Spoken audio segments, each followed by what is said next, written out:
नमस्कार, हिमाचल समाचार में आपका स्वागत है। आज के मुख्य समाचार। हिमाचल प्रदेश मंत्रिमंडल के निर्णय। मुख्यमंत्री ने कहा, हिमाचल के हितों में सहयोग के लिए बड़े भाई की भूमिका निभाए पंजाब व हरियाणा। मुख्यमंत्री ने 2 दिवसीय राष्ट्रीय सहकारी सम्मेलन के समापन सत्र को किया संबोधित। आपदा राहत कोष और मुख्यमंत्री राहत कोष में अंशदान। मुख्यमंत्री ने सड़क दुर्घटना में 4 लोगों की मृत्यु पर किया शोक व्यक्त। और अब समाचार विस्तार से। मुख्यमंत्री ठाकुर सुखविंदर सिंह सुक्खू की अध्यक्षता में आज शिमला में आयोजित प्रदेश मंत्रिमंडल की बैठक में हिमाचल प्रदेश राज्य विद्युत बोर्ड लिमिटेड में 1602 बिजली उपभोक्ता मित्रों की नियुक्ति को मंजूरी प्रदान की गई। बोर्ड में कर्मचारियों की कमी को दूर करते हुए उपभोक्ताओं को गुणवत्तापूर्ण सेवाएं सुनिश्चित करने के उद्देश्य से यह निर्णय लिया गया है। इसके साथ ही 1000 टीममेट्स के पद भरने का भी निर्णय लिया गया है। मंत्रिमंडल ने राज्य कैडर के तहत ट्रेनी आधार पर पटवारियों के 645 पद भरने को भी स्वीकृति प्रदान की। इसके अतिरिक्त प्रदेश के विभिन्न मेडिकल कॉलेजों में स्टाफ नर्स के 400 पदों को जॉब ट्रेनी के रूप में भरने को मंजूरी दी गई। ग्राम पंचायतों में प्रशिक्षित मानव संसाधन की संख्या में वृद्धि लाने के दृष्टिगत 300 जॉब ट्रेनियों की नियुक्ति को मंजूरी दी गई है। इन्हें प्रशिक्षण, अनुभव और सहायता के साथ निर्धारित मासिक वेतन दिया जाएगा। स्वास्थ्य सेवाओं को और सशक्त बनाने के उद्देश्य से राज्य में 200 चिकित्सा अधिकारियों को जॉब ट्रेनी के रूप में नियुक्त करने का निर्णय लिया गया है। चिकित्सा महाविद्यालयों में कार्डियोलॉजी, न्यूरोलॉजी, यूरोलॉजी और गैस्ट्रोएंट्रोलॉजी में 38 सहायक प्रोफेसर के पद सृजित कर इन्हें भरने का निर्णय लिया गया है। राज्य सचिवालय में 25 स्टेनोटाइपिस्ट पदों के सृजन को भी मंजूरी दी गई है। सोलन जिले के परवाणु और धर्मपुर पुलिस थानों में विभिन्न श्रेणियों के आवश्यक पदों को भरने का भी निर्णय लिया गया है, ताकि राष्ट्रीय राजमार्ग पर पुलिस की उपस्थिति को बढ़ाया जा सके। बैठक में पर्यावरण, विज्ञान, प्रौद्योगिकी और जलवायु परिवर्तन विभाग के संगठनात्मक ढांचे को सुव्यवस्थित करने और 5 नए पदों को सृजित कर भरने को स्वीकृति प्रदान की गई। इसके अलावा एक कंप्यूटर ऑपरेटर और जूनियर स्केल स्टेनोग्राफर का पद भरने को भी स्वीकृति दी गई। लोकायुक्त कार्यालय हिमाचल प्रदेश में 2 जेओए आईटी पदों का सृजन कर इन्हें भरने का निर्णय लिया गया। मंत्रिमंडल ने 7 डिनोटिफाइड महाविद्यालयों के 45 शिक्षण और 61 गैर शिक्षण कर्मचारियों को उच्च शिक्षा निदेशालय के सरप्लस पूल में स्थानांतरित करने को भी अनुमति प्रदान की। मंत्रिमंडल ने 89 श्रेणियों के कर्मचारियों को लाभ प्रदान करने के उद्देश्य से 6 सितंबर 2025 को जारी उच्च ग्रेड वेतन अधिसूचना को वापस लेने का निर्णय लिया। मंत्रिमंडल ने अगले शैक्षणिक सत्र से प्रदेश के 100 सरकारी स्कूलों में सीबीएसई पाठ्यक्रम लागू करने को स्वीकृति प्रदान की। बैठक में आतिथ्य उद्योग में मुख्यमंत्री स्टार्टअप योजना शुरू करने को मंजूरी प्रदान की गई, ताकि पर्यटन और आतिथ्य क्षेत्र में प्रदेश के मूल निवासियों को स्वरोजगार के अवसर मिल सके। इस योजना के अंतर्गत नए होम स्टे के निर्माण अथवा पुराने होम स्टे को स्तरोन्नत करने के उद्देश्य से लिए गए ऋणों पर ब्याज में राहत प्रदान की जाएगी। इसके लिए शहरी क्षेत्रों में 3%, ग्रामीण क्षेत्रों में 4% और जनजातीय क्षेत्रों में 5% अनुदान दिया जाएगा। स्वास्थ्य सुविधाओं को और सुदृढ़ करने के लिए मंत्रिमंडल ने प्रदेश के 9 जिलों के आदर्श स्वास्थ्य संस्थानों में 28 डायलिसिस केंद्र स्थापित करने को मंजूरी दी, ताकि मरीजों को घर के निकट ही बेहतर स्वास्थ्य सुविधाएं मिल सके। मंत्रिमंडल ने मेडिकल ऑफिसर सामान्य कैडर को मेडिकल ऑफिसर सामान्य और मेडिकल ऑफिसर विशेषज्ञ में विभाजित करने को मंजूरी दी, ताकि प्रदेश के लोगों को विशेषज्ञ सेवाएं उपलब्ध हो सकें। बैठक में मौजूदा प्रावधानों में संशोधन कर स्थानीय क्षेत्र विकास निधि का 10% हिस्सा प्रत्येक वर्ष चिल्ड्रन ऑफ द स्टेट को वित्तीय सहायता देने में उपयोग में लाने को स्वीकृति प्रदान की गई। इसके अलावा हिमाचल प्रदेश राज्य चयन आयोग व्यवसाय एवं प्रक्रिया नियम 2024 में संशोधन को स्वीकृति प्रदान की गई है। इसके अंतर्गत अब उम्मीदवार आवेदन के समय अन्य पिछड़ा वर्ग, आर्थिक रूप से कमजोर वर्ग और गरीबी रेखा से नीचे जैसे वैध प्रमाण पत्र उपलब्ध न होने पर एक शपथ पत्र देकर बाद में प्रमाण पत्र प्रस्तुत कर सकेंगे।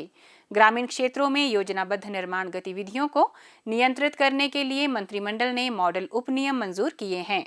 यह निर्णय विशेष रूप से हाल के मानसून सीजन के दौरान हुई भारी तबाही को ध्यान में रखते हुए लिया गया है। बैठक में पुलिस कांस्टेबलों को भारतीय नागरिक सुरक्षा संहिता 2023 की धारा 176(1) के तहत अधिकार देने को भी मंजूरी प्रदान की गई। इसके अनुसार अब वह कांस्टेबल जिसके पास स्नातक की डिग्री है, 7 साल की सेवा पूरी कर चुका हो, 6 सप्ताह का विशेष प्रशिक्षण ले चुका हो, निर्धारित परीक्षा उत्तीर्ण की हो और जिस पर कोई विभागीय जांच लंबित नहीं है, उसे ऐसे मामले की जांच का अधिकार होगा जिसमें अधिकतम 3 साल की सजा या जुर्माने का प्रावधान हो। मंत्रिमंडल ने चंबा जिले के पांगी तहसील के साच में नई उप तहसील खोलने तथा इसके सुचारू संचालन के लिए आवश्यक पद सृजित कर इन्हें भरने को मंजूरी प्रदान की है। इसी तरह कांगड़ा जिले की रे उप तहसील में हटली और मलहंता पटवार वृत्तों का पुनर्गठन कर नया पटवार सर्कल नंगल बनाने का निर्णय भी लिया गया है। बैठक में कांगड़ा जिले की उप तहसील चढ़ियार को तहसील का दर्जा देने और इसके संचालन के लिए आवश्यक पदों को सृजित कर इन्हें भरने को मंजूरी प्रदान की गई। लोगों की सुविधा को ध्यान में रखते हुए हमीरपुर जिले के भोरंज, बमसन और सुजानपुर विकास खंडों का पुनर्गठन करने को स्वीकृति प्रदान की गई।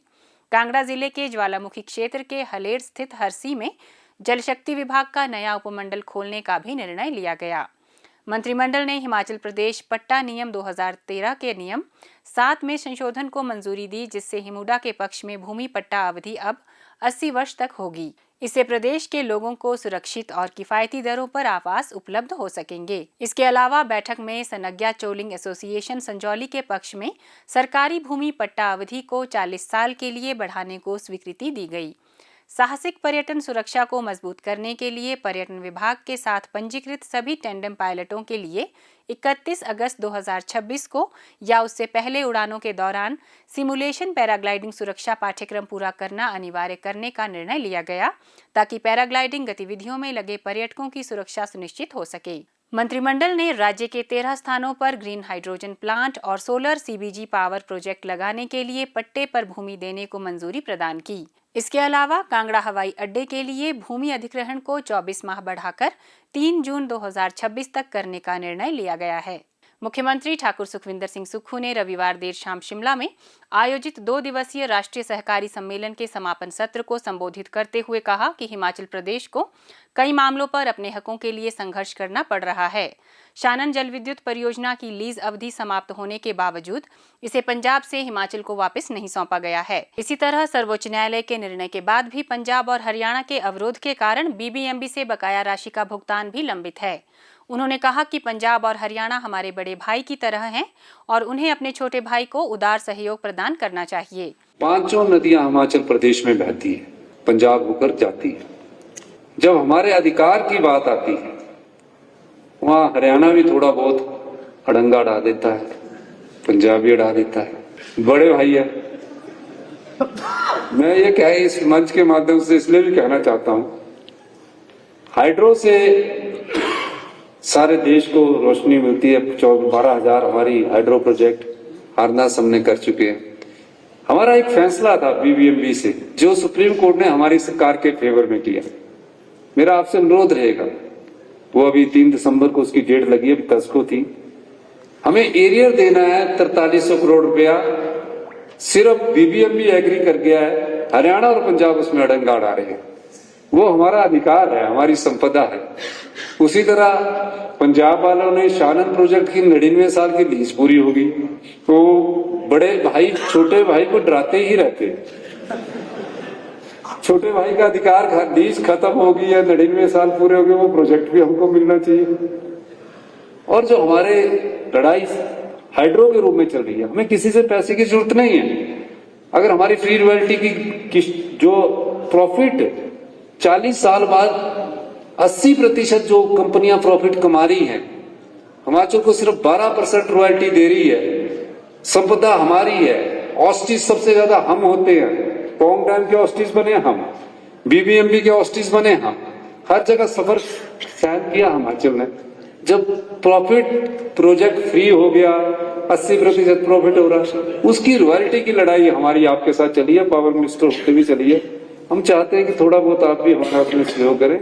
मुख्यमंत्री ने इस अवसर पर हिमाचल प्रदेश राज्य सहकारी बैंक के साइबर सुरक्षा संचालन केंद्र का उद्घाटन तथा बैंक के सहकारी गान और एक स्मारिका का विमोचन भी किया। ठाकुर सुखविंदर सिंह सुक्खू ने कहा कि कठिन भौगोलिक परिस्थितियों के बावजूद सहकारी समितियों ने प्रदेश की ग्रामीण अर्थव्यवस्था को मजबूत करने में महत्वपूर्ण भूमिका निभाई है। वर्तमान में राज्य में 5000 से अधिक सक्रिय सहकारी समितियां हैं, जिनमें लगभग 2000 प्राथमिक कृषि ऋण समितियां शामिल है। उप मुख्यमंत्री श्री मुकेश अग्निहोत्री के आग्रह पर मुख्यमंत्री ने आश्वासन दिया कि सरकार सहकारी समितियों को व्यावसायिक उद्देश्यों के लिए जमीन खरीदने के लिए धारा 118 के तहत छूट प्रदान करने पर विचार करेगी। उन्होंने राज्य सहकारी बैंक से छोटे किसानों, बागवानों, कामगारों और व्यापारियों को ऋण मुक्त बनाने में मदद के लिए वन टाइम सेटलमेंट पॉलिसी लागू करने को भी कहा। उन्होंने कहा कि पिछली सरकार के दौरान हुई अनियमितताओं के कारण वर्तमान राज्य सरकार ने कांगड़ा केंद्रीय सहकारी बैंक के बोर्ड को भंग किया। राज्य सरकार सार्वजनिक संसाधनों के अनुचित उपयोग के विरुद्ध कड़ी कार्रवाई सुनिश्चित करेगी।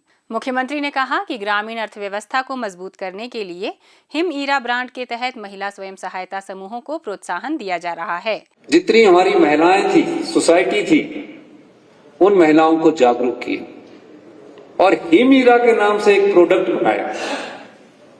हिमईरा में जो हमारा गाय का घी बनता है, वॉलनट का ऑयल बन रहा है, एप्रिकॉट का ऑयल बन रहा है, साबुन बन रहा है, जो प्राचीन तरीकों से नई टेक्नोलॉजी का मिशन करके हमने हिमईरा का ब्रांड बनाया। ओएनडीसी में उसके हर साल 5 लाख का व्यापार हो रहा है।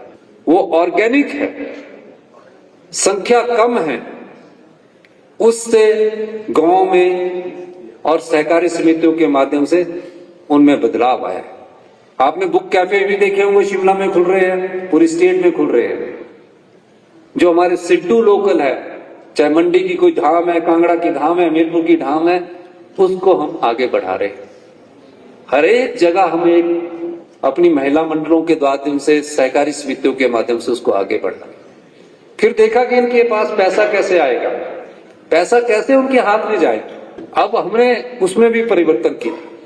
कृषि विभाग में था कि हम सब्सिडी दे देते हैं, बीज की ट्रेडिंग हम करते हैं, ये डिपार्टमेंट्स का काम नहीं है। हमने कहा ये लोगों के हाथ में ताकत देनी है, गांव में बैठे हुए व्यक्ति के हाथ में ताकत देनी है। और हमने दूध का मूल्य जो 32 रुपए लीटर हुआ करता था, 2 रुपए हर साल हर सरकार हर बजट में बढ़ाती थी, हमारी सरकार ने 2 साल में 21 रुपए बढ़ाए। आज मुझे खुशी है कि 2,60,000 लीटर मिल्क फेडरेशन हमारी दूध खरीद रही है। 2,60,000 का मतलब ये हुआ, मैं अभी सिराज गया जहां भयंकर बाढ़ आई हुई थी, नाचन गया, एक बुजुर्ग महिला मेरे पास आई, मेरे से गले मिली, कहा हमें दूध से सिर्फ 5,000 रुपया इनकम होती थी, आपने जो रेट बढ़ाया उससे हमें 12,000 रुपया इनकम हो रही है, क्योंकि हम 51 रुपए का एमएसपी दे रहे हैं, 2 रुपए दूध ढोने वाले व्यक्ति को किराए के रूप में भी दे रहे हैं। प्राकृतिक खेती को भी समर्थन मूल्य देकर प्रोत्साहित किया जा रहा है और महिलाओं व युवा समूहों को प्रोत्साहन देकर वन संरक्षण गतिविधियों से जोड़ा जा रहा है। स्वास्थ्य मंत्री डॉक्टर कर्नल धनीराम शांडिल ने आज सोलन जिला के लोगों और उपायुक्त कार्यालय सोलन के कर्मचारियों की ओर से मुख्यमंत्री राहत कोष के लिए 10,60,250 रुपए का चेक मुख्यमंत्री ठाकुर सुखविंदर सिंह सुक्खू को भेंट किया। गुरुकुल इंटरनेशनल स्कूल कुनिहार की ओर से विधायक श्री संजय अवस्थी ने इस कोष के लिए मुख्यमंत्री को 31,000 रुपए का चेक भेंट किया। कैनरा बैंक की ओर से बैंक प्रतिनिधियों ने भी आपदा राहत कोष के लिए 25 लाख रुपए का चेक भेंट किया। ऊना जिला की चिंतपूर्णी विधानसभा क्षेत्र की महापंचायत के एक प्रतिनिधि मंडल ने गत सायं शिमला में मुख्यमंत्री ठाकुर सुखविंदर सिंह सुक्खू को मुख्यमंत्री राहत कोष के लिए 1 लाख रुपए का चेक भेंट किया।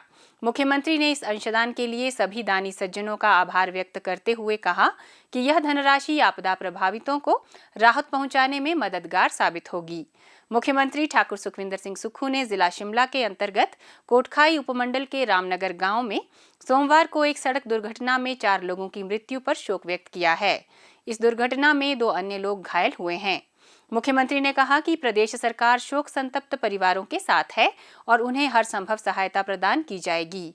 उन्होंने घायल व्यक्तियों को उत्कृष्ट चिकित्सा प्रदान करने के निर्देश दिए हैं और उनके शीघ्र स्वास्थ्य लाभ की कामना की है।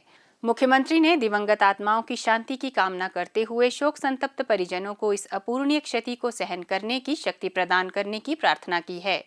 हिमाचल समाचार देखने के लिए सब्सक्राइब करें YouTube channel Himachal Samachar, like करें Facebook page information and public relations department Himachal Pradesh और सीएमओ हिमाचल, फॉलो करें x@DPRHP और सीएमओ हिमाचल, फॉलो करें इंस्टाग्राम @DIPR हिमाचल और सीएमओ हिमाचल, विजिट करें वेबसाइट www.himachalpr.gov.in। इस अंक में इतना ही, कल फिर होगी मुलाकात। दीजिए इजाजत, नमस्कार।